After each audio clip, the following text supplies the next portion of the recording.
Hi, village. Hey, guys. Welcome to our table or our car. In honor of Halloween, we're going to be posting different videos of Halloween stuff. So, we have... So, part one, we have Popeyes. And Popeyes has Voodoo chicken tenders. And this is what they look like. So it's basically chicken tenders with like some glaze on it with chives. Guys, we are currently sick. So I'm not... It smells good, but then it stinks at the same time. Like, smell it. It's really strong. It's really strong. It is. Okay. And so I love the fact that they came out with something called Voodoo around Halloween, or I don't know how long these have been out. I just basically noticed them. The chives look very dry, artificial. No, they just look dried. No, like they look artificial. They're dried though. That's what dried chives look like. They look artificial to me. Yeah, they're dried. They're not fresh. I've ripped a piece because we are sick, so we're not going to share one. Yeah. And so we got the 5-piece, and we didn't get the combo, so it was like 5 something. Yeah. So pretty reasonable. Here we go. Boop. Boop.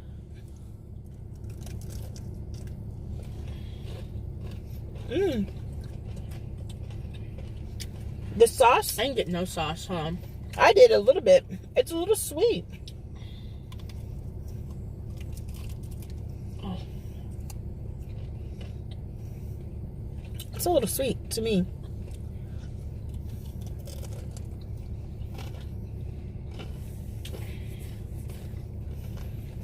Okay.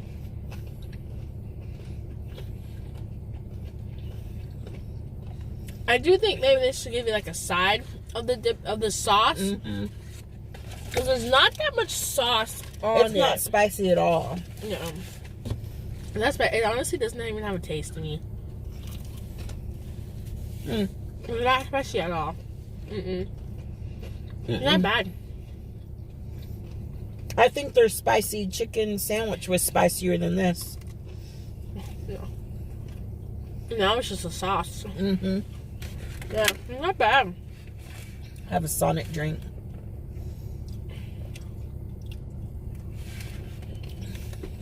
So, I don't know if you know this, Sierra, but your great grandmother believed somewhat in Santeria. On my dad's side, or yours? On our side. Let's see, she was my great-great. So she was my great-great grandmother. So she was your great 3 times great grandmother. I don't think she practiced it, but I think she believed in it on some level. Starbucks.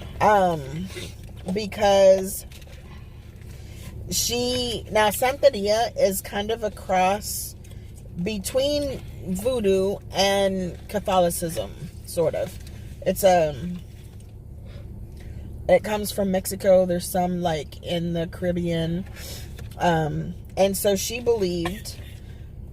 What happened? It was hot. She believed that people could put curses on her.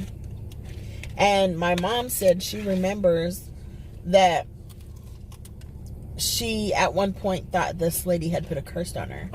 And her whole side of her face was droopy because she believed this lady put a curse on her.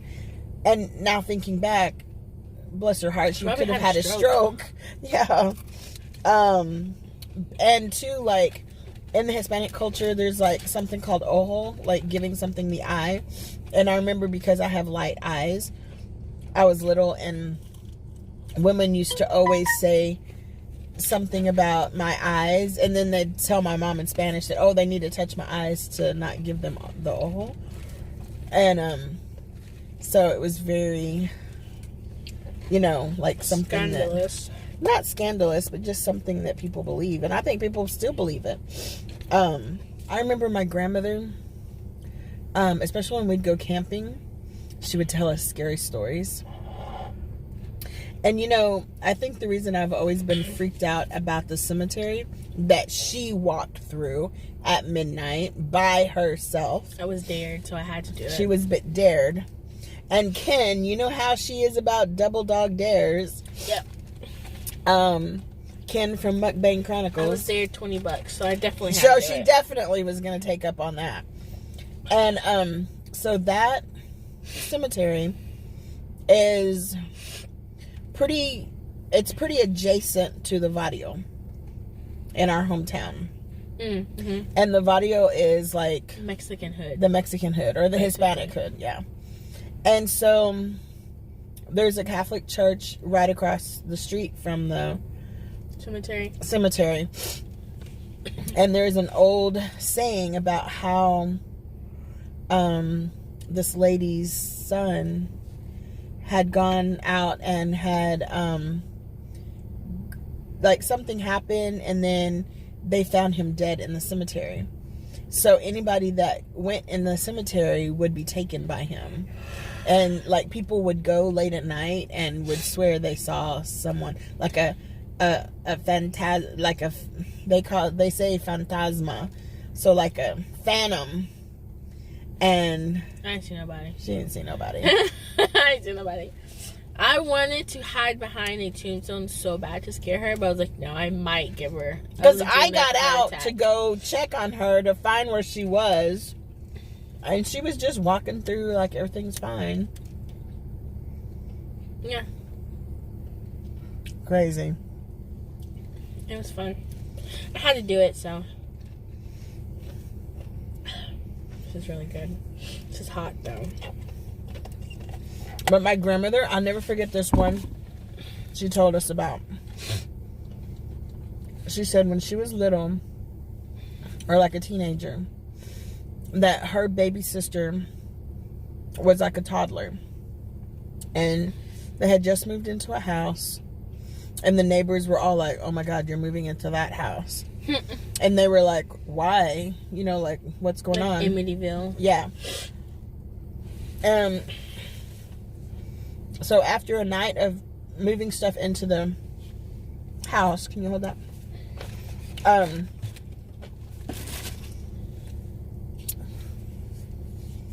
They didn't put the beds together yet. So they made pallets on the floor. I love pallets. Or they just were laying on the mattresses. She said that all the kids were in one big room laying together, and her mom and dad and the baby were in another room. Mm. And so she said that she woke up and she heard the baby, because it was like hardwood floors. So she heard the baby walking. And then she heard the baby at their door. And so one of the brothers said, hey, open the door for whoever the baby was. I think the baby is Nettie. And so they were all like, no, you open the door. No, you open the door. No, you open the door. And then finally, one of the brothers opened the door, and there was nobody there. And they could hear her crying at the door. No. So then they opened the door, and there was no one there, and they were like freaked out. So then they all went to the parents' room, and she was there asleep between the mom and dad. And she said that throughout the house that they would hear baby crying, and they would go check on the baby, and the baby would just be asleep. I was like, oh. You can have your keys back. No. Yeah. Now, I don't know if that's true or if that's just a story that she made up just to scare us grandkids. Yeah. But, yeah, and my grandmother was she loved Halloween. Like, she would decorate. And back in the day, when you went trick-or-treating, like, you would go in people's houses, or, you know, they would make popcorn balls or candied apples and stuff like that. But they also used to do those razor blade apples. Yeah. I mean, not people wouldn't do them, but it happened. And so, but my parents, you know, they would check everything to make sure everything wasn't unwrapped or whatever. And so my grandmother in the entryway would do this huge big thing with, like, my uncle had a strobe light, and she would get, like, they didn't have those smoke machines back then, so she would get dry ice and put it in a tin bucket and then put water, and it would make smoke. And then she would have, like, scary music playing, and that's cool. Yeah, and then she would dress up, like, her hair. My poor grandmother, she never knew how to really do hair, so she would just mess her, you know, just do like this with her hair and spray hairspray, and then her hair looked like she was like a mad scientist or whatever. And then she would put, like, white makeup on her face. You know, she loved the holidays. And then she had set up a stool with the like a cauldron pot with candy inside, so the kids would have to come in, and, you know, the smoke is billowing out. And then she would get old sheets, and then they would be white, and she would spray, like, you know, like, I don't know. Blood. Yeah, I don't know. I don't think it was Probably fake like blood. It was either paint, or she would use, like, that iodine stuff, or food coloring. I remember she loved stuff like that. That's fun. She loved stuff. And I don't know, there was a lot of spooky stuff that used to, like, when I was probably 5, 6, and so back in the day, our hometown was dry, which means you could only buy beer and alcohol in this one area, because you couldn't buy it in grocery stores or convenience stores. It was dry. So I remember my grandfather, and it was called Impact. It was a little town, and but it was in Abilene, and I think we've taken you by there. And so and they had, like, 2 stores. They had, like, a grocery store kind of place that had beer, and then they had a liquor store, and that was it. And it was packed all the time, because that's the only place you could buy beer and alcohol. And so I would go with my grandfather, you know, when he would go get stuff, or, you know, different relatives. And so our church was near there, not too far from there. Okay. And I remember one day we were driving home, and it was late, and it was my mom and my grandmother, and I was in the back seat. And everybody, like, there's a long road leading to it. And so, you know, everybody's kind of following us, and people are in front, you know. And I remember there was a guy in the road, and my mom's like, what in the world? And then my grandmother's like, oh, you know, in Spanish, she said that, oh, it's probably a drunk, you know, because we were very close to Impact. And so I remember my grandmother told my mom in Spanish, like, mucho cuidado, like, be careful, because the guy was, like, walking in the middle of the street, and the church members in front of us had to, like, swerve out of the way. And so my mom was going, like, hardly anything, like, she was just crawling. And so she didn't want to hit him, so she was, like, barely, you know, just on the brake. And so the guy came, and he put his hands on the hood of the car. And I remember I screamed so loud because it scared me. And my mom was like, what do I do? And my grandmother's like, just let him go. And so church members, the men behind us, were getting out of their vehicles to, like, move him or to help or whatever. And so the car in front of us kind of stopped and pulled over. And I guess when he saw the men from behind us get out, he kind of walked over to the edge, and on the side of the road, he fell. And so they were like, are y'all okay? Are y'all okay? Because they heard me scream. And they're like, yeah, she's fine. And my mom's like, sit back. It's fine. And I remember my grandmother was holding my hand like, it's okay, mija, it's okay. And so, you know, I remember we stayed for just a second, and the men were like, it's okay, we got him, it's fine. And so we left. And so when we got home, my mom was telling my dad, you know, like, what happened. Stop looking in the rearview mirror. That's freaking me out. I'm just making sure, like, if I see hand something, and so car in reverse, and we're out. And so that night, like, I was super scared. And so mom's like, oh, just go to bed. You're fine. And so I remember I woke up in the middle of the night, and that dude was standing in my doorway. And so I closed my eyes real tight, and I opened my eyes, and he was, like, a few feet closer. Closed my eyes, and I just prayed, like, God, please help me. I opened my eyes. He was a little bit closer. Kept doing that. He was at the foot of my bed. Closed my eyes. He was right next to me. So I got my head under the covers and I just started screaming at the top of my lungs. My parents come running in. What's wrong? What's wrong? I'm like, there's a man in here. So my dad goes running out, looking everywhere, checking everywhere. My mom's holding me. And I could hear my dad running through the house. And to me, it sounded like it was a scuffle. The house that they're in now? Or no, it was a different house. And so it sounded like it was a scuffle to me because I could hear him running throughout the house. Like he's checking everywhere. Mm-hmm. And he comes back in and because I hear him, I'm like freaking out. My mom's trying to calm me down even more. And he comes back. He's like, there's nobody here, What's wrong with you? Yeah, like there's nobody here. All the doors are locked. Everything's fine. And I don't know. And I mean, for a long time, I had that nightmare. Like I could literally see that man. It was crazy. Whoa. Yeah. That's crazy. It is super crazy. Well, I don't have any scary stories, so sorry. Yeah. And it's weird too, at that same church, I remember there was a car there. Like, I don't know what day we noticed it, but like back in the day, we used to be at church like almost every day. And so there was a car and it was backed in and everybody's like, whose car is that? We didn't know. And then one day we kept seeing it like over and over. And then after a while, us kids were playing around the car and they're like, hey, y'all get away from the car.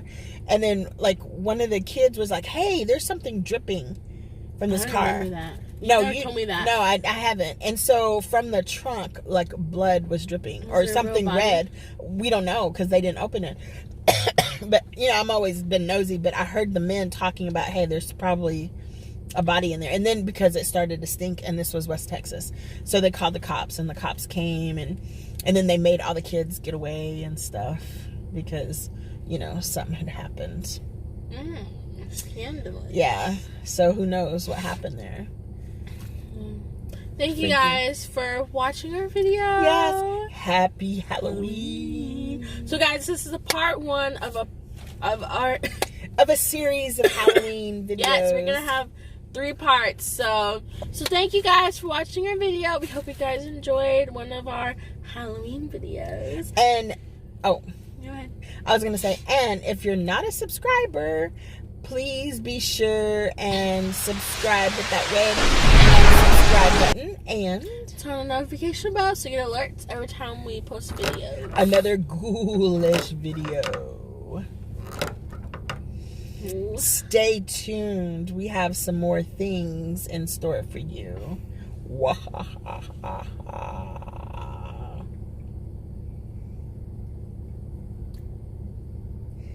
And don't forget to watch these 2 videos. Bye.